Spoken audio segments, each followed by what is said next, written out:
Warahmatullahi wabarakatuh. Pada Bapak Ibu guru KKG kelas 5 yang saya hormati dan saya banggakan, mohon izin saya mau mengadakan presentasi terkait budaya positif pada acara KKG kelas 5 ini. Selanjutnya mohon pada operator untuk melanjutkan slide-nya.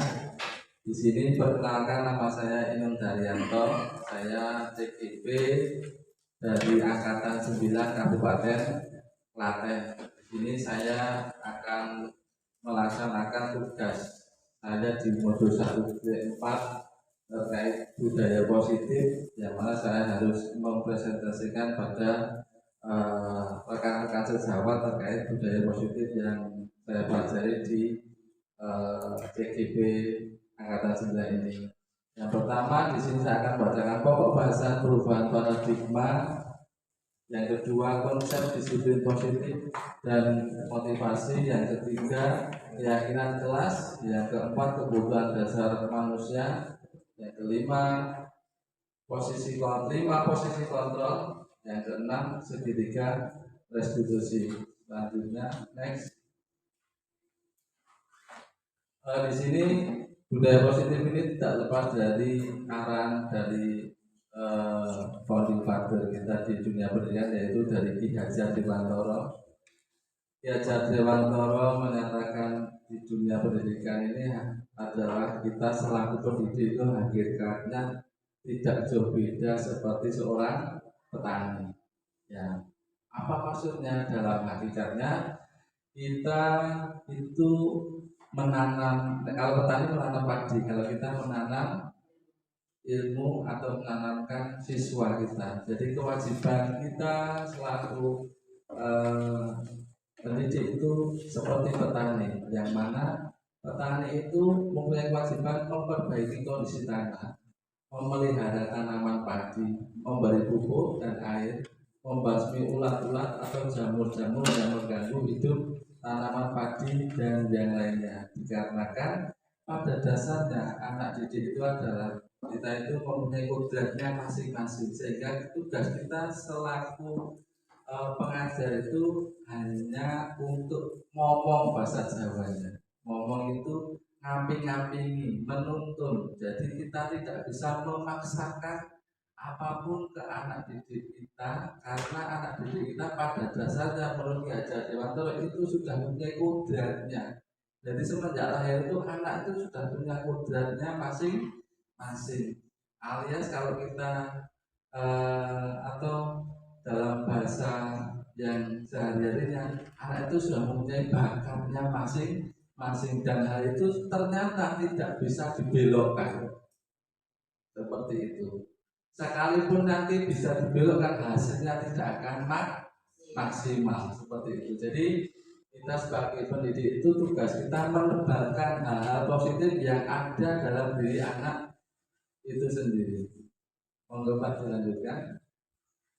Nah, sekarang bisakah kita mengontrol seseorang?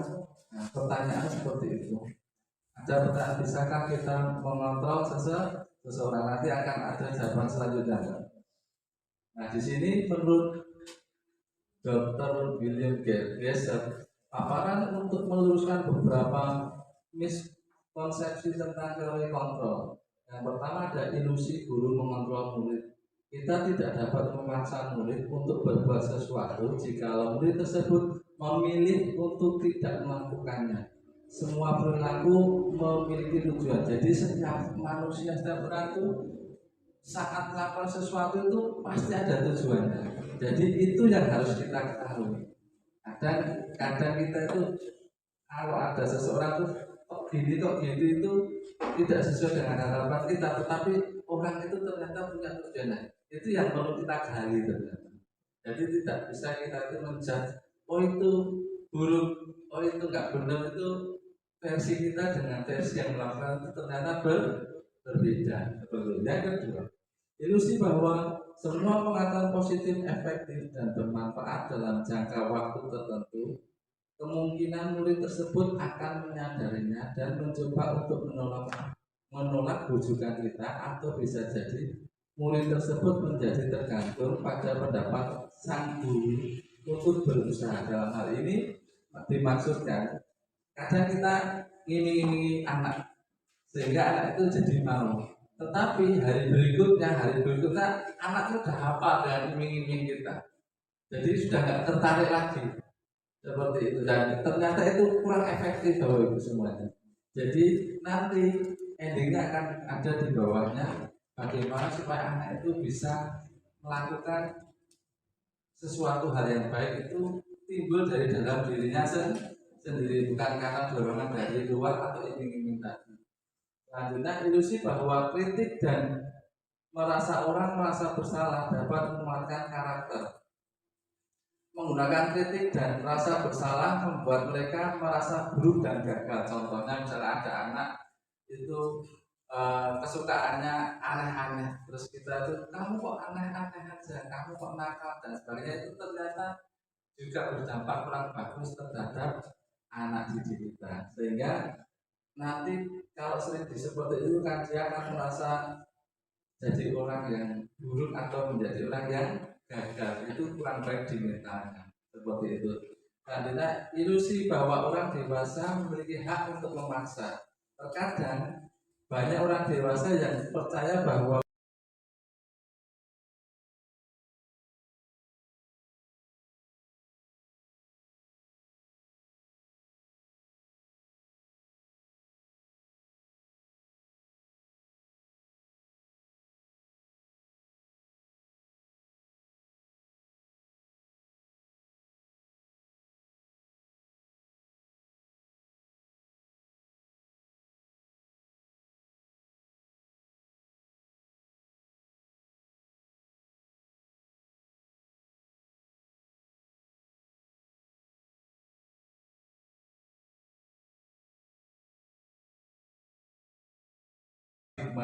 berarti ada stimulus respon dan teori kontrol.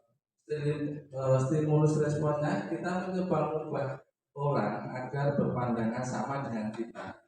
Tapi kenyataan teori kontrol yang sekarang kita itu berusaha memahami pandangan orang lain tentang dunia. Jadi sekarang harus dirubah seperti itu Bapak Ibu. Jadi kadang kita itu memandang orang lain sesuai dengan diri kita. Ternyata itu kurang pas seperti itu, kurang pas yang benar. Kita itu harus memahami pandangan orang lain tentang dunia. Jadi kita memahami orang itu seperti itu apa sih maksudnya, kita yang berusaha untuk memahami seperti itu. Selanjutnya, perilaku buruk dilihat sebagai suatu kesalahan. Kadang orang berbuat buruk, anak coret-coret tembok, itu menurut kita salah, tergerti dan sebagainya. Tapi padahal itu adalah penyaluran bakatnya. Nah, di sini semua perilaku memiliki tujuan. Nah, kita harus mencari tahu apa sih tujuannya. Kalau misalkan ada anak mencoret-coret tembok, ya harus kita wadai supaya nanti tidak mencoret-coret tembok, karena itu bakat. Kalau kita larang, kalau kita ini, berarti kita sudah mematikan bakat anak. Akhirnya nanti anak sudah tidak mau sama sekali, bakatnya bisa hilang seperti itu, bahkan tidak mau untuk menunjukkan. Selanjutnya, orang lain bisa mengontrol saya. Yang baik itu hanya Anda yang bisa mengontrol diri Anda sendiri. Jadi kita itu yang bisa mengontrol diri kita sendiri, bukan orang lain. Sekalipun apapun itu tidak bisa orang lain mengontrol diri kita, begitu juga sebaliknya kita juga tidak bisa mengontrol orang lain. Apapun itu lebih baik muncul dari dalam dirinya sendiri. Selanjutnya, pemaksaan ada pada saat bujukan gagal. Jadi kadang dibujuk akhirnya dimarah-marah, bahkan dipaksa. Itu juga kurang bagus. Nah, di sini bagusnya seperti apa? Kolaborasi dan konsensus menciptakan pilihan-pilihan baru. Jadi kalau misalkan dibujuk gagal, kita beri pilihan pada orang lain, entah itu anak atau siapa, pilih yang mana. Kalau dia sudah bisa memilih, nah itu biasanya dia akan melakukan dengan tingkat kesadaran yang tinggi. Selanjutnya, model berpikir menang kalah. Kadang kita berpikir satu, yang penting menang. tapi ada yang dikalahkan, nah itu kurang pas juga. Kita harus berpikir bagaimana mencari solusi itu menang dan menang. Jadi yang satu tetap menang, yang satu juga menang. Jadi tidak ada yang kalah seperti itu. Nah nanti akan kita cari cara-cara biar supaya semuanya menang. Bahasa ininya win-win solution seperti itu. Jadi tidak ada yang dirugikan. Selanjutnya Mbak, nah, untuk membangun budaya yang positif, sekolah perlu menyediakan lingkungan yang positif, aman dan nyaman agar murid-murid mampu berpikir, bertindak, dan mencipta dengan merdeka, mandiri, dan bertanggung jawab. Unsur utama terwujudnya budaya positif dengan disiplin positif. Sekarang pertanyaan, apakah makna disiplin? Nah, seperti itu.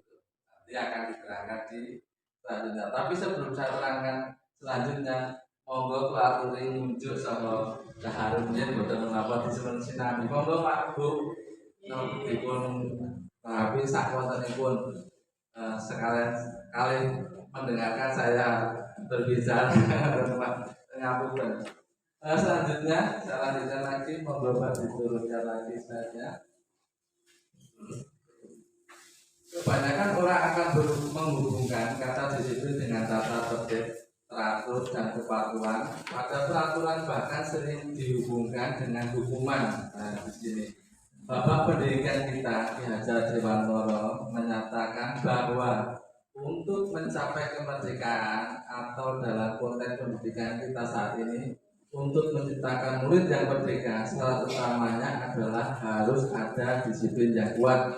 Disiplin yang dimaksud adalah disiplin diri yang memiliki motivasi internal. Nah, di sini Bu, Bapak. Jadi disiplinnya itu munculnya bukan karena pemaksaan, tapi bagaimana memunculkan disiplin itu keluar dari dalam diri seseorang itu sendiri, seperti itu.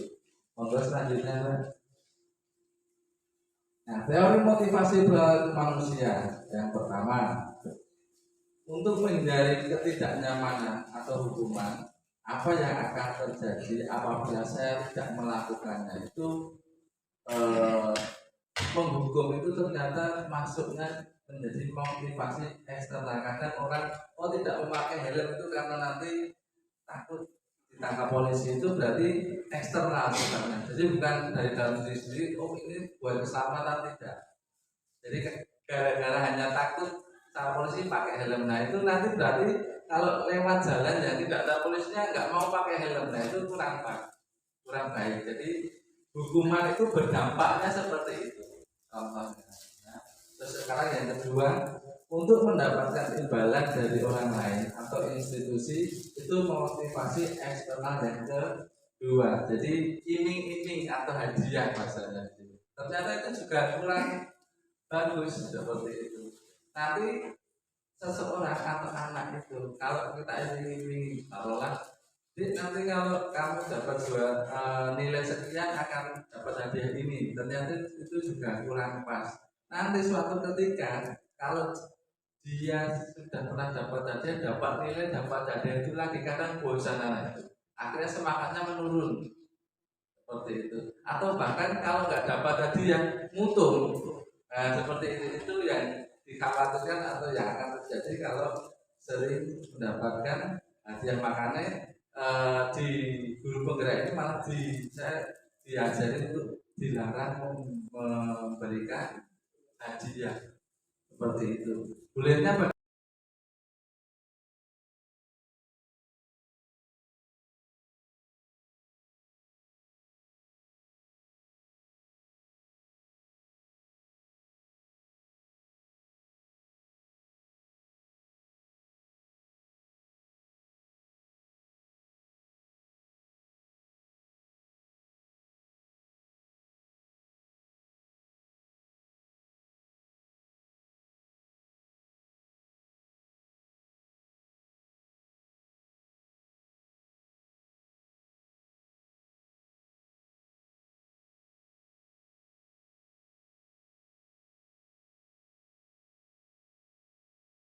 Untuk menghargai diri sendiri menjadi insan sesuai harapan kita, saya akan menjadi orang yang seperti apa bila saya melakukannya. Itu muncul motivasi dalam dirinya sendiri, bukan dari dorongan-dorongan hadiah maupun hukuman tadi. Selanjutnya, yang kedua, konsep disiplin positif dan motivasi.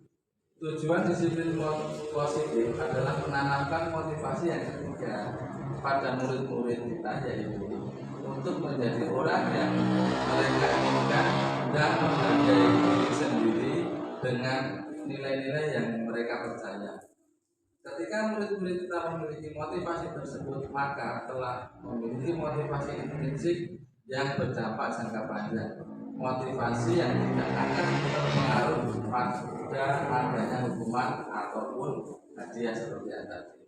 Mereka akan tetap berperilaku baik dan berlandaskan nilai-nilai kebajikan karena mereka ingin menjadi orang-orang yang menjunjung tinggi nilai-nilai yang mereka hargai. Jadi bukan karena hukuman maupun hadiah tadi, bagaimana cara kita itu menyadarkan anak didik kita supaya apapun kegiatan atau perbuatan baiknya itu timbul atau muncul dari dalam dirinya sendiri, seperti itu tujuannya. Selanjutnya, sekarang bagaimana cara kita sebagai guru untuk menanamkan disiplin positif ini kepada murid-murid kita? Nah, di sini akan kita baca bersama. Selanjutnya, yang pertama kita membuat keyakinan kelas. Mungkin baru mendengar keyakinan kelas. Keyakinan kelas ini artinya adalah kesepakatan kelas. Jadi kesepakatan kelas yang dibuat bersama-sama bersama siswa. Jadi misalkan baru masuk itu kita buat kesepakatan. Kita mau mengadakan apa ini, belajar, terus belajar seperti apa yang kalian inginkan. Pastikan anak-anak ini yang asik, yang menarik, yang menyenangkan. Nah itulah, itu namanya nanti terbentuk keyakinan kelas. Dari kata-kata anak itu tadi kita membuat pertanyaan lagi, seperti apa sih supaya kelas kita itu asik, menyenangkan. Pasti anak-anak nanti akan bermunculan idenya. Mungkin dengan cara sambil bernyanyi Pak, Bu, sambil bermain dan sebagainya. Itu nanti kita jadikan keyakinan kelas atau kesepakatan kelas. Terus bagaimana pembelajaran yang baik dan menyenangkan tadi, tidak boleh ramai dan sebagainya. Tapi nanti keyakinan di sini tidak boleh pakai kata yang negatif. Harus semua pakai kata yang positif. Dalam arti negatif itu tidak boleh kata tidak, jangan, itu tidak ada di dalam keyakinan kelas nanti. Jadi dirubah. Misalkan nanti ada anak-anak yang memunculkan kata negatif, itu dirubah menjadi kalimat positif seperti itu. Selanjutnya, mengapa keyakinan sebentar, saya bacakan dulu yang itu. Mengapa keyakinan kelas bukan peraturan saja? Ya, karena yang pertama, mengapa ada peraturan harus menggunakan helm bila mengendarai kendaraan roda 2? Mengapa ada peraturan 3M menggunakan masker, mencuci tangan, dan menjaga jarak 1,5 meter? Mengapa harus datang tepat waktu pada saat mengikuti pelajaran? Untuk mendukung motivasi intrinsik kembali ke nilai-nilai atau keyakinan-keyakinan lebih menggerakkan seseorang dibandingkan mengikuti serangkaian peraturan-peraturan. Di sini ini contoh-contoh pertanyaan, kenapa kok harus memakai helm, terus 3M dan sebagainya, itu supaya muncul dari dalam dirinya sendiri. Selanjutnya, nah di sini ada dua contoh ini. Mana yang merupakan keyakinan kelas? Nah, yang ada dua contoh. Semua sama-sama kesepakatan, tetapi dari dua ini ternyata salah satunya bukan kesepakatan. Ya, seperti itu. Yang A dan yang B. Yang B itu sifatnya seperti hubungan dua individu saja antara murid dan guru. Tapi yang satunya itu harus dilakukan semua warga kelas itu. Seperti yang A yang benar. Nah, yang A contohnya kesepakatan kelas, datang tepat waktu, mengucapkan salam. Ini kalimatnya semua kalimat positif. Nah, selanjutnya menjaga kebersihan sekolah itu juga kalimat positif. Berdoa sebelum dan sesudah kegiatan positif. Aktif dalam pembelajaran positif. Lalu yang terakhir tertib. Nah, nanti setelah itu baru dibuat turunan-turunan seperti itu. Misalnya tertib turunannya apa sih tertib? Oh, berarti duduk pada tempatnya dan sebagainya. Itu nanti turunan itu bisa diturunkan menjadi yang lebih detail lagi seperti itu, karena dalam kesepakatan kelas ini kita diusahakan membuat kalimatnya sependek mungkin sehingga mudah diingat seperti itu. Nah, fungsinya itu apa? Nanti di saat ada anak yang melanggar aturan, berbuat kurang baik, kita ingatkan lagi ke kesepakatan kelas ini.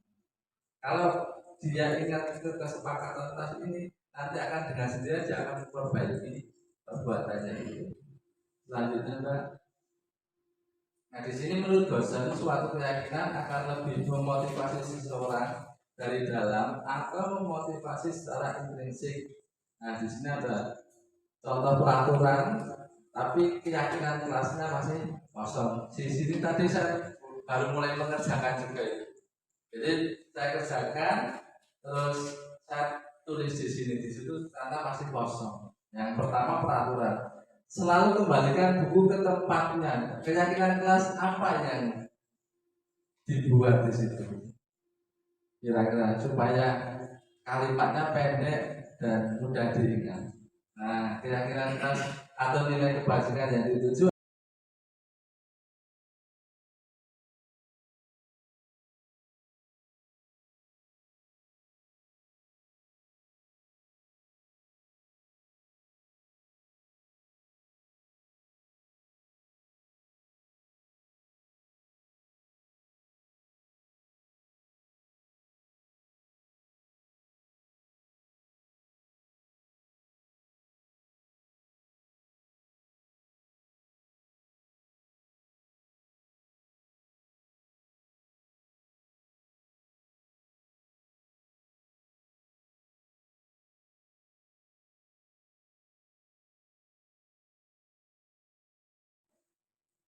nilai apa itu kira-kira Bapak Ibu? Menghargai orang lain atau menjaga keselamatan? Ya, seperti itu. Jadi ini memang ada ini. Saya masuknya menjaga keselamatan. Jadi di situ. Jadi kalau kita tidak melakukan kekerasan, otomatis semuanya akan selamat. Terus dilarang melakukan narkoba, maksudnya dimensinya apa? Nilai kebajikannya. Kesehatan seperti itu. Jadi kalau tidak melakukan narkoba akan sehat. Bergantian atau menunggu giliran. Nah, ini nilainya adalah nilai mengajarkan anak untuk bersabar. Yang kedua, menghormati orang lain juga. Selanjutnya, gunakan masker. Nilainya nilai kesehatan. Jangan berlari di kelas atau koridor. Keselamatan betul. Ini gunakan keselamatan. Selanjutnya, nah, pembentukan keyakinan kelas ini harus berbentuk atau bersifat abstrak, ya, daripada peraturan yang lebih rinci dan konkret. Ya, keyakinan kelas berupa pernyataan-pernyataan yang universal. Jadi memang kalimatnya singkat-singkat. Lalu pernyataan keyakinan kelas senantiasa dibuat dalam bentuk yang positif seperti yang saya katakan tadi, tidak boleh yang negatif. Jadi menghindari kata jangan, tidak, itu sebisa mungkin dihindari seperti itu.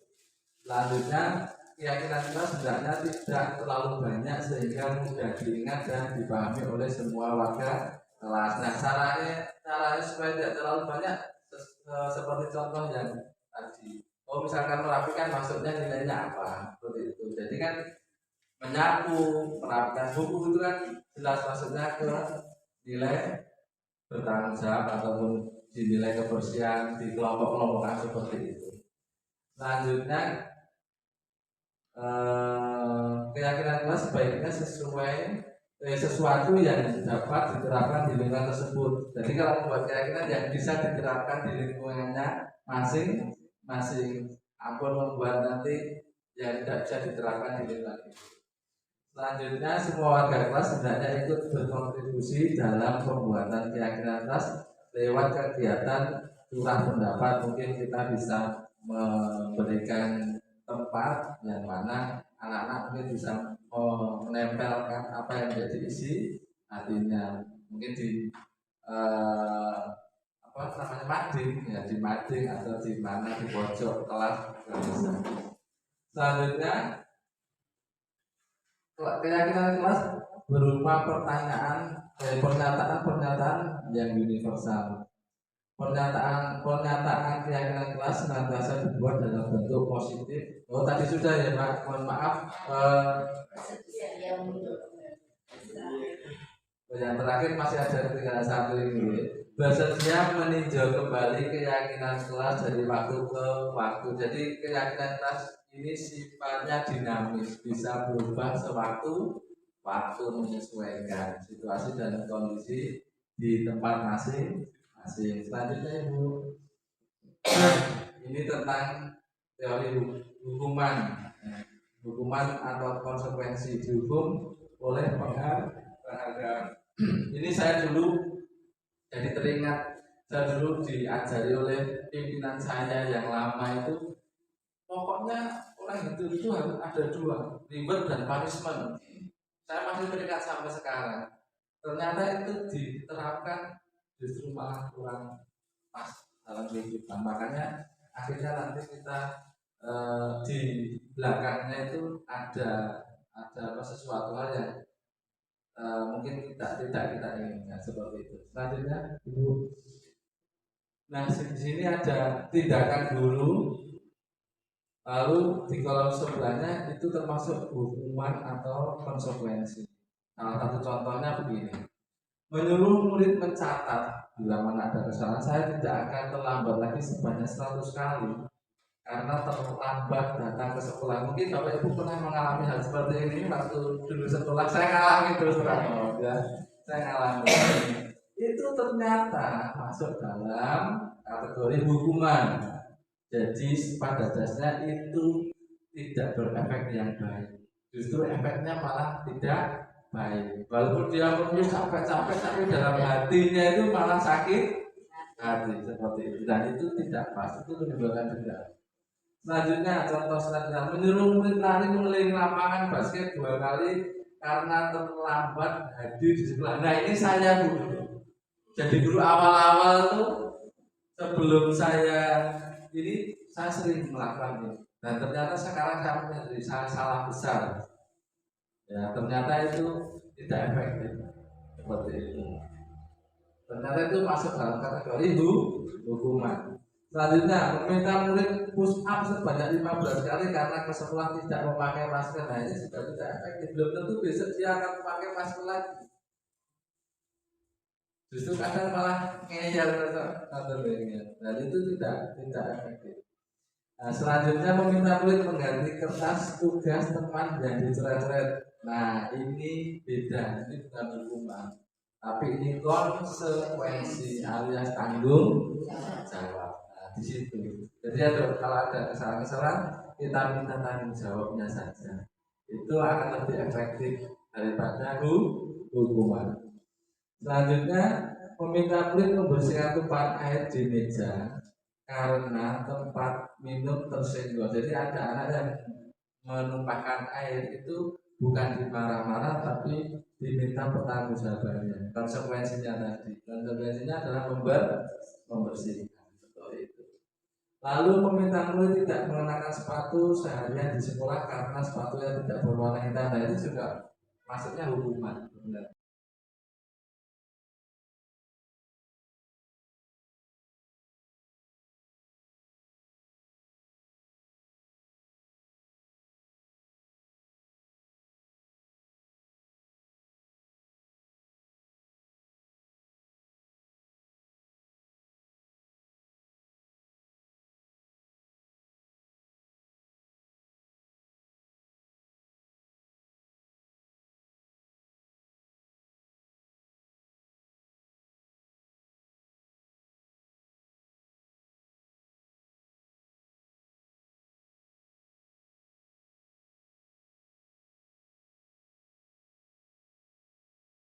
tapi karena terlambat itu pemanasan. Ini bukan hukuman Bapak Ibu kalau yang ini, karena memang pas saat olahraga. Kalau yang tadi kan hukuman mengenai apa push up 15 karena bukan ranahnya olahraga.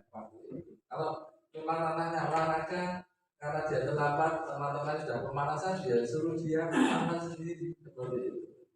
Itu malah membuat anak jadi teringat. Nah, selanjutnya ini perbedaan hukuman dan konsekuensi. Nah, ini hukuman yaitu sesuatu yang menyakitkan harus terjadi. Nah, ini tadi memang harus terjadi tapi menyakitkan, membekas di dalam hati sampai Tuhan menjauh. Mungkin kita sudah tua dulu pernah dihukum, teringat terus itu ya, seperti itu. Nah, konsekuensi itu seperti apa? Konsekuensi itu sesuatu yang harus terjadi tapi tidak menyakitkan. Ya tadi seperti tadi misalnya merusak kertas temannya, ya mengganti, seperti itu saja, selesai. Gitu. Selanjutnya, membuat anak sakit fisik maupun hati untuk jangka waktu lama, inilah dampak dari hukuman. Jadi menghukum itu ternyata membuat anak itu sakit hati maupun fisiknya. Ya harusnya bagaimana? Harusnya munculkan konsekuensi. Konsekuensinya membuat anak merasa tidak nyaman dalam jangka waktu yang pendek. Jadi tidak berlarut-larut, tidak membekas di hatinya. Selanjutnya, contoh hukumannya, anak membenci. Dampak dari hukuman, anak membenci kedisiplinan. Akhirnya anak membenci kedisiplinan kalau dihukum. Ya. Nah, harusnya bagaimana? Tunjukkan konsekuensinya. Anak menghargai disiplin akhirnya. Oh, kalau datangnya terlambat supaya besok datang terlambat lagi seperti apa? Munculkan konsekuensinya di situ. Lalu hukuman itu timbul paksaan. Nah, jadi dipaksa harus. Nah, itu termasuk dalam hukuman. Terus konsekuensinya seperti apa? Stimulus atau tanggapan. Jadi kita gali ditanggap bahasanya, ditanggap. Misalnya tadi mencontoh kenapa kalau kemarin lupa belajar Bapak, kok bisa lupa belajar kenapa? Karena kebanyakan main atau main game lupa.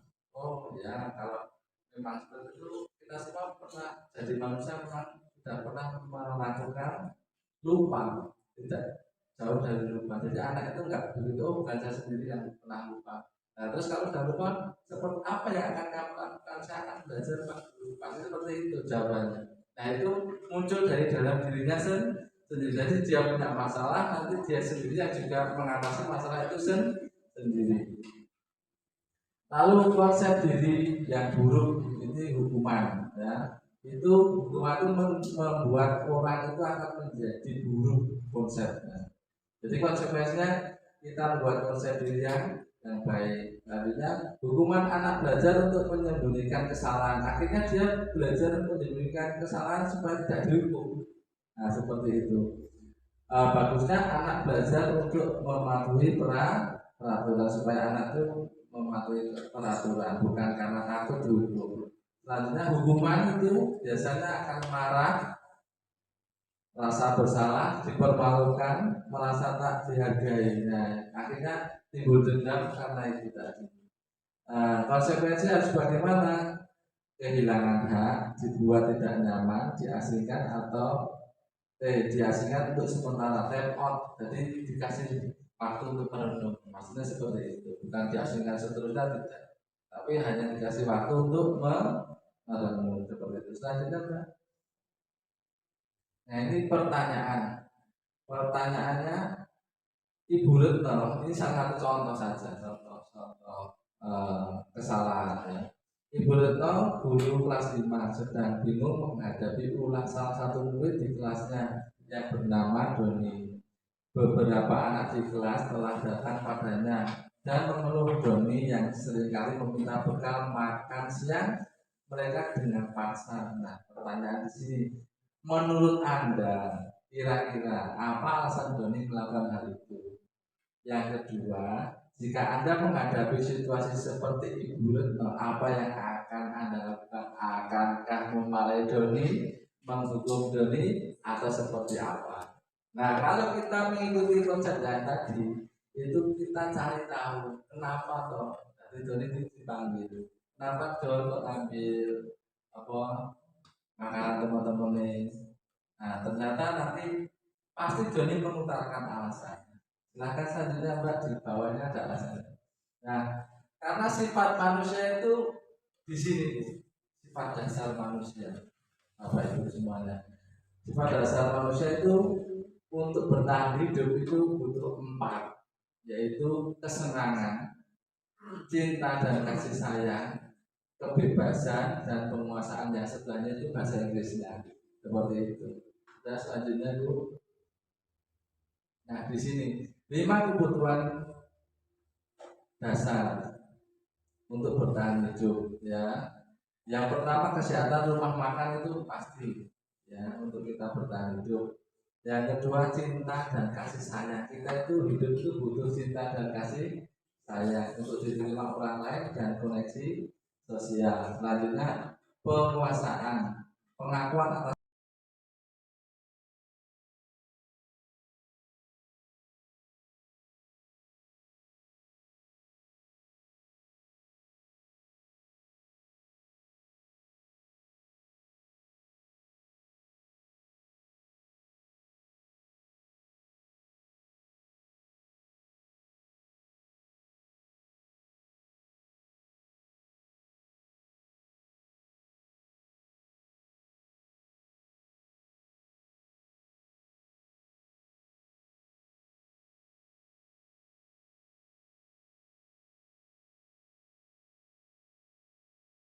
5 posisi kontrol. Ya, di Allen Dosen ada 5 posisi kontrol yang diterapkan seorang guru, orang tua ataupun atasan dalam melakukan kontrol. Yang pertama, 5 posisi kontrol tersebut menghukum, membuat orang merasa bersalah, melakukan seperti teman, monitor pemantauan dan manajer. Selanjutnya, nah ini identitas atau motif kontrol dari luar, identitas berhasil sukses kontrol dari luar, identitas berhasil atau sukses kontrol dari diri. Nah ini ada contoh-contohnya. Motivasinya apa? Guru berkata, saya bacakan satu contohnya saja. Guru berbuat, yang pertama menghukum, menghadik, menunjuk-nunjuk, menyakiti, menyindir. Nah terus hal yang lainnya berceramah dan mengatakan harusnya ibu kecewa dan sebagainya, itu ternyata masuk ke dalam kontrol yang menghukum, dan itu pun termasuk kategori yang gagal. Mengharapkan imbalan atau ketergantungan, di sini membuat alasan-alasan untuk muridnya atau terus memantau, menghitung dan mengukur, itu juga kurang pas. Ya ini yang menghargai diri sendiri atau manajerial ini, mengajukan pertanyaan. Jadi kita selalu manajerial, kalau ada suatu masalah itu mengajukan pertanyaan. Dari situ kita akan bisa menggali sebab dan bisa mengambil solusinya. Selanjutnya nanti kalau dibacakan banyak sekali soalnya. Ya. Selanjutnya nah ini posisi pemantau dan manajer. Apa itu restitusi? Jadi kalau di dalam pelajaran ini saya diajari untuk memakai segitiga restitusi. Mungkin sudah pernah mendengar? Terus terang saya mendengar baru semenjak ikut ini. Sebelumnya saya juga belum mempelajari ini. Apa itu restitusi? Restitusi adalah proses menciptakan kondisi bagi murid untuk memperbaiki kesalahan mereka sehingga bisa kembali ke kelompok mereka dengan karakter yang lebih kuat. Jadi tidak menghukum yang tadi. Nah, seperti itu. Selanjutnya, nah inilah gambaran dari segitiga restitusi. Yang tengah itu segitiga restitusi itu ada 3 poin. 3 poin yaitu validasi tindakan yang salah, menanyakan keyakinan, dan menstabilkan identitas. Nah, dari validasi tindakan yang saya itu kita bisa membuat kepada anak dengan kata tanya. Kamu tentu punya alasan mengapa seperti itu, seperti tadi. Jadi kenapa kamu ngambil makanan teman-temanmu itu bisa itu masuknya validasi tindakan. Jadi kita mengoreksi dulu apa yang dikerjakan anak itu kesalahannya apa. Terus adakah cara yang lebih efektif untuk mendapatkan apa yang kamu butuhkan? Kira-kira dari lapor adakah cara yang lain selain mengambil memaksakan, bisa dengan cara meminta, suka rela, bisa. Selanjutnya menanyakan keyakinan. Jadi setelah itu Doni ditanya keyakinan nilai-nilai apa yang sudah disepakati bersama di dalam kelas seperti tadi yang sudah dibuat di depan. Jadi sebelum ini harus membuat dulu memang keyakinan kelasnya. Keyakinan kelasnya kan harus menghargai, jadi menghargai teman, menghargai ini. Jadi tidak memaksa ambil itu berarti melanggar keyakinan kelas yang sudah disepakati bersama. Terus selanjutnya kalau dia sudah tahu kesalahannya, sudah menyadari dia bersalah, lalu kita tanya apa yang akan kamu kerjakan setelah kamu merasa bersalah seperti itu. Nanti dia akan mengungkapkan kesalahannya. Oh ya Pak, saya sudah bersama dengan teman-teman. Contohnya misalnya saya minta maaf, besok lagi saya tidak akan memaksa untuk ngambil, tapi saya akan minta dengan baik-baik. Nah itu kan bisa. Jadi akhirnya situasinya jadi lebih kondusif. Anak juga kembali pada teman-temannya juga dengan rasa yang baik, tidak merasa dikhukum tadi. Selanjutnya, selanjutnya ciri-ciri restitusi yang membedakan dengan program sipil yang lain.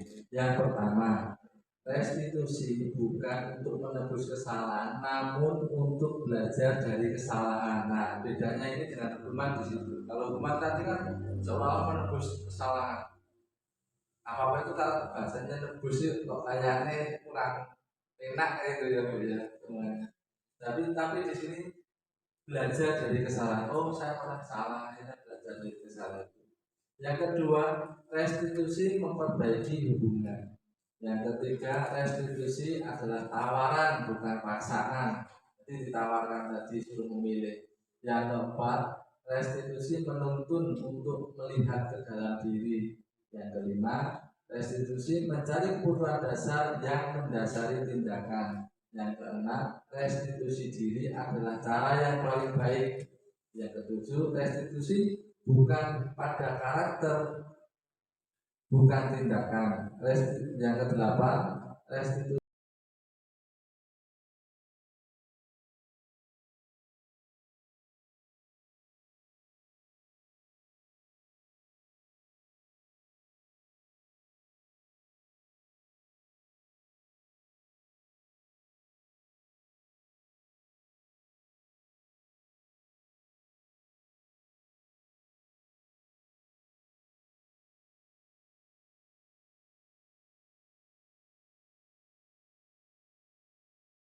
budaya positif ya dari praktek itu. Jadi ini menghargai atau budaya sopan santun seperti itu. Jadi anak kalau masuk kelas kita ajari untuk bersalaman, menghormati orang yang lebih tua. Jadi nanti pulang pun diharapkan dia juga bersalaman pada orang tuanya, jadi menghormati orang tua. Selanjutnya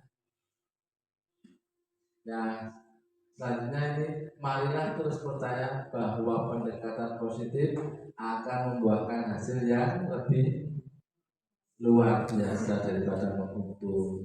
Itu Bapak Ibu semuanya. Kiranya Bapak Ibu cukup sekian presentasi dari saya.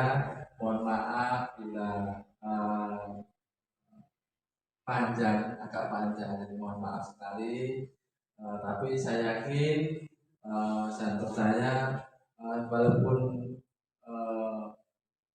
ini panjang, tapi nantinya suatu saat nanti Bapak Ibu akan mengalami hal seperti. Semoga saja ini nanti bisa menjadi solusi permasalahan Bapak Ibu selaku pendidik di sekolah. Cukup sekian dari saya. Bila mana ada kurang lebihnya, saya mohon maaf yang sebesar-besarnya. Cukup sekian. Akhirul kalam, wassalamualaikum warahmatullahi wabarakatuh. Waktu saya kembalikan kepada Mas Nanda selaku pembawa.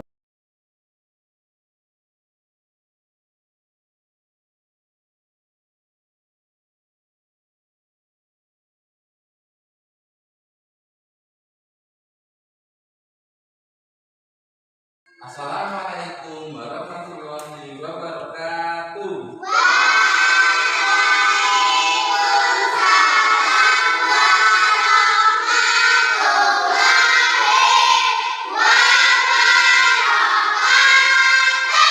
Alhamdulillah. Selamat pagi anak-anak.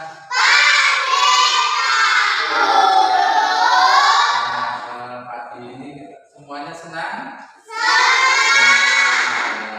Sebelum kita mulai pelajaran pada pagi hari ini, Pak Guru mau membuat kesepakatan dengan kalian.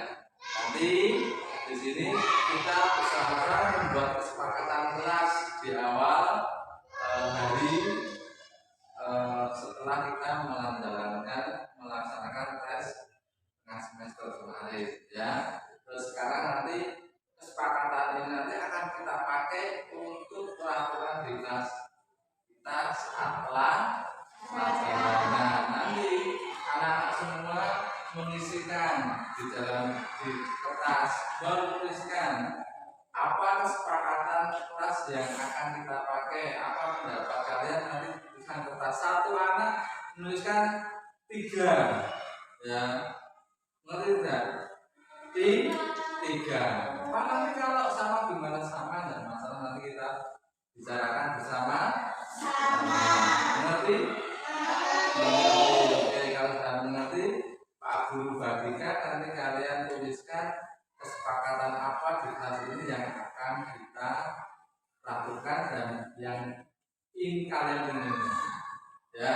Pak Guru bagikan, nanti kalau sudah ditulis, nanti ditempelkan di papan depan yang sudah dipersiapkan oleh Pak Guru.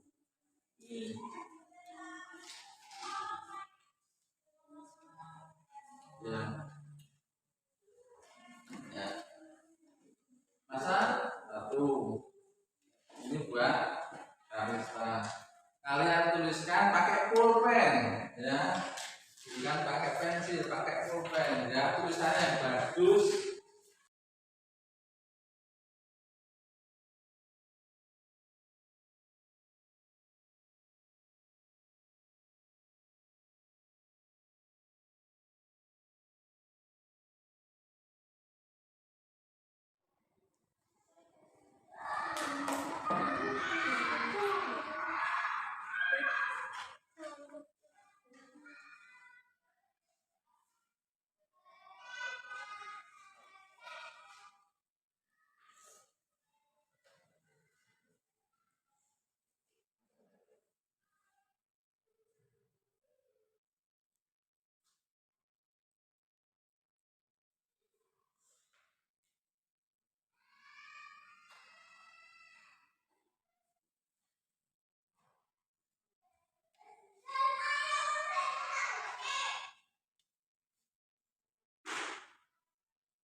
semua sudah menempel ya anak-anak? Sudah menempel. Ini punya Kalista, Renova, Putri, Jahwa, Risa. Siapa ini? Gibra ya, Riyama, Marsha, oke, dan lengkap semuanya. Mari kita pilih satu, diskusikan bersama-sama satu persatu. Dari Kalista ini ya. Kalista yang pertama, kesepakatan kelas yang diusulkan Kalista, dilarang memukul teman, setuju tidak? Setuju. Yang kedua, berlaku sopan, setuju. Yang ketiga, dilarang baperan. Maksudnya dalam baperan itu tidak boleh cengeng.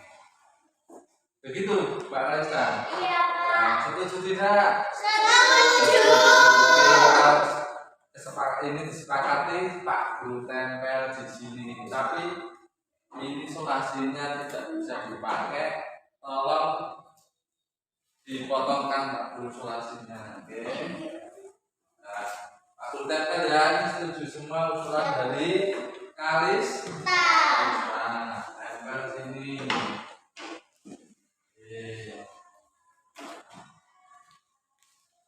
Selanjutnya usulan yang kedua. Usulan yang kedua Pak Guru bacakan ya.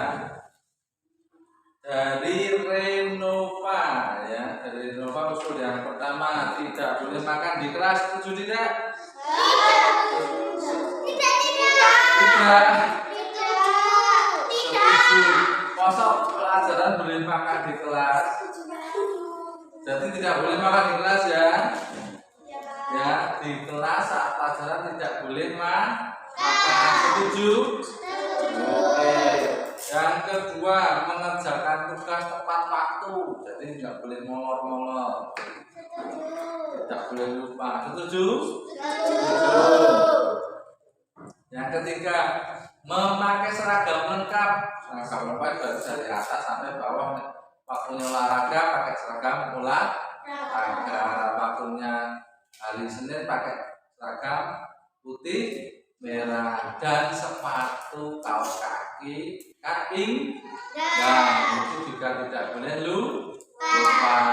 Kalau pas waktunya putih merah juga pakai dasi. Nah, seperti itu. Setuju? Setuju. Oke, kalau setuju ini ditempelkan di sana. Tolong Mbak Kalista ditempelkan, Pak Guru dibantu menempelkannya. Ambil relatifnya ya, tuh. Tolong ditempelkan di sana. Oke. Pak Guru ambil lagi ya. Ini semua nanti dibacakan ya supaya kita sepakati bersama. Nah, selanjutnya dari Putri ya. Usulan yang pertama, ulangan tidak boleh mencontek. Setuju tidak? Setuju. Ulangan jangan boleh mencontek, tampaknya tidak jujur itu ya. Iya Pak. Nah, keyakinan kita kan kita harus sikap jujur. Nah, terus yang kedua, tidak boleh membuang sampah di laci. Alias tidak boleh membuang sampah sembarangan. Setuju tidak? Setuju. Yang ketiga, merapikan kursi dan meja. Ya, baik saat pelajaran maupun saat mau pulang sekolah. Setuju? Setuju. Tolong Mbak Kalista ditempel, dari semuanya setuju dengan usulan Mbak Putri. Selanjutnya yang keempat, usulan dari Jawa ya. Yang pertama, usulan dari Jawa, tidak boleh makan saat pelajaran. Tadi sudah ya, sama ya dengan dari tadi. Oke, tadi sudah disetujui. Berarti ini setuju. Yang kedua, dilarang berlari-larian di kelas. Kelas lari-larian sana. Boleh tidak? Tidak. Berarti disetujui ya? Setuju. Oke, sekarang yang ketiga, tidak boleh bersiul-siul. Siul Pak Guru nggak bisa. Bersiul-siul dilarang bersiul. Setuju tidak? Ya, karena bersuara itu bisa mengganggu konsentrasi belajar. Ini disetujui, silakan di. Ayo minta tolong ditempelkan lagi Mbak Marisa. Ini asisten Pak Guru yang paling kuat. Ya, selanjutnya saya bacakan dari usulan dari Rizal. Nah, Rizal yang mana Rizal? Oh ya, yang ganteng ya. Usulan yang pertama, tidak boleh bermain handphone di saat pelajaran. Setuju tidak? Setuju. Setuju betul. Kalau bermain handphone saat pelajaran bisa mengganggu pelajaran. Yang kedua, tidak boleh makan di kelas. Tadi sudah ya. Tidak boleh makan di kelas, nanti bisa membuat punya kotor, tempatnya kotor, kalau ada jatuh makanan dan sebagainya. Terus yang ketiga, mematikan lampu saat tidak dipakai. Setuju tidak? Setuju. Jadi Pak Guru kasih tanda tadi yang sudah dibaca, nanti tidak dibacakan lagi. Tidak bermain handphone, terus tidak boleh makan di kelas. Mematikan lampu tadi sudah belum? Belum. Oke ya, satu tahun. Ya. Tolong Mbak Alista. Sekarang selanjutnya usulan dari Mas Gibral ya. Yang pertama, berbicara jujur. Setuju tidak? Setuju. Tidak boleh bohong ya Mas. Ya, kalau bohong nanti seperti kambing hitam. ompong.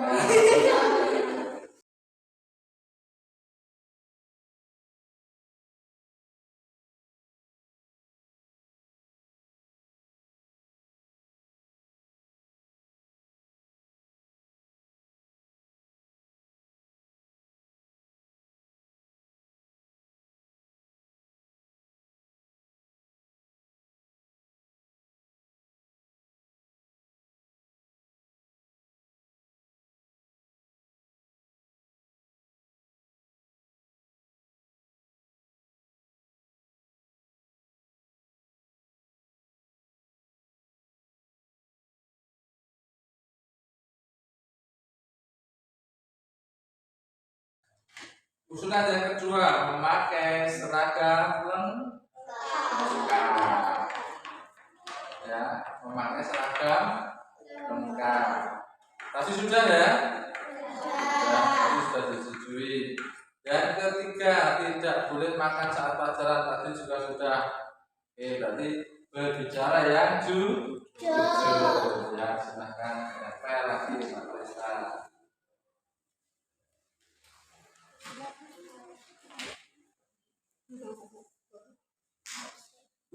Selanjutnya dari Mbak Marsha. Nah, kita itu ada kabarnya ada gambar love. Berarti Mbak Marsha ini cinta ya, cinta pada teman-temannya, cinta pada kelas, cinta pada keluarga, ya semua dicintai ya, bagus. Usulan Mbak Marsha yang pertama, tidak boleh membuli teman. Ini mukul, mengejek tidak boleh. Setuju tidak? Yang kedua, tidak boleh mencontek saat pelajaran. Tapi sudah disetujui belum? Sudah setuju tidak? Setuju. Yang ketiga, bicara sopan dengan orang yang lebih tua. Tidak hanya orang yang lebih tua, dengan siapapun semua harus berbicara dengan sopan. Setuju tidak? Setuju. Oke, tempel Mbak Karista. Terima kasih. Ini usulan yang terakhir. Usulan yang terakhir, usulan dari Mbak Riyama. Ya, yang pertama, melaksanakan piket kelas. Setuju tidak? Setuju. Jadi setiap hari harus melaksanakan piket kelas. Oke. Selanjutnya, usulan yang kedua, jaga ketertiban. Tadi harus tertib di dalam kelas, ya, tidak sana kemari, tidak berteriak-teriak sendiri, ya seperti itu. Memperhatikan Pak Guru atau Guru atau teman yang sedang berbicara tentang pelajaran. Setuju tidak? Setuju. Yang ketiga, usulannya membawa buku sesuai jadwal. Setuju? Setuju. Oke, dan setuju. Tempel Bang Kalista, terima kasih. Wah, ini hebat semua. Hampir semuanya disetujui tentang usulan dari berarti peraturan atau kesepakatan kelas kita banyak dan itu bagus untuk kita semua sehingga nanti pelajaran berjalan dengan lancar. Oke. Pak Guru bacakan lagi yang sudah disetujui kesepakatannya. Boleh kalian anak-anak semua boleh menulisnya, ya seperti itu. Boleh menulisnya. Saya bacakan. Ya. Kesepakatan yang pertama, hasil kesepakatan kita hari ini yang pertama.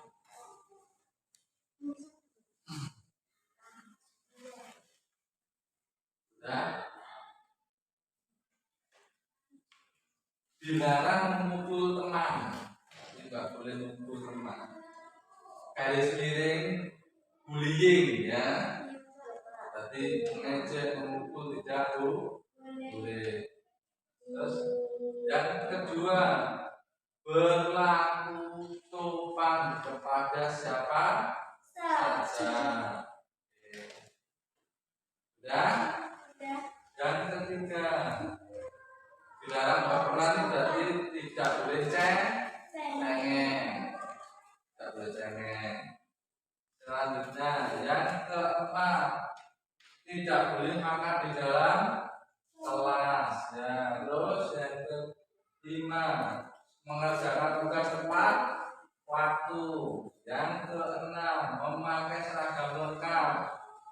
Yang ketujuh, ulangan tidak boleh mencontek. Yang kedelapan, tidak boleh membuang sampah sembarangan. Yang kesembilan, merapikan kursi dan meja saat pelajaran maupun akan pulang sekolah. Yang ke-10, tidak boleh makan satu sudah. Yang ke-10, dilarang berlari di dalam kelas. Jadi di dalam kelas jalan kaki saja, ya. Jangan maju, mundur, jalan kaki. Ya, terus yang ke-11, tidak boleh bersiul-siul di dalam kelas. Ya, selanjutnya yang ke-12, tidak boleh bermain handphone. Jadi tidak boleh bermain handphone saat pelajaran. Yang ke-12, mematikan lampu saat tidak dipakai. Jadi lampu kalau tidak dipakai dimatikan. Terus berbicara yang jujur. Nah, tidak boleh berbohong. Selanjutnya yang ke-13, tidak boleh tadi sudah bicara sopan sudah. Selanjutnya apa ini? Membawa buku sesuai jadwal. Nah, terakhir 15 aturannya melaksanakan tugas tiket setiap hari. Ya sudah, oke, bagus semuanya disetujui. Itu sudah kalian catat semuanya. Jadikan itu kesepakatan kelas kita saat ini dan seterusnya. Nanti tolong pada sekretaris untuk menulisnya ditempel di dinding, ya. Ditempel di dinding. Sudah, kesepakatan kita cukup sekian anak-anak semuanya. Kita lanjutkan ke pelajaran selanjutnya. Ya, cukup sekian dari Pak Guru. Ya, kita sudahi, ya. Karena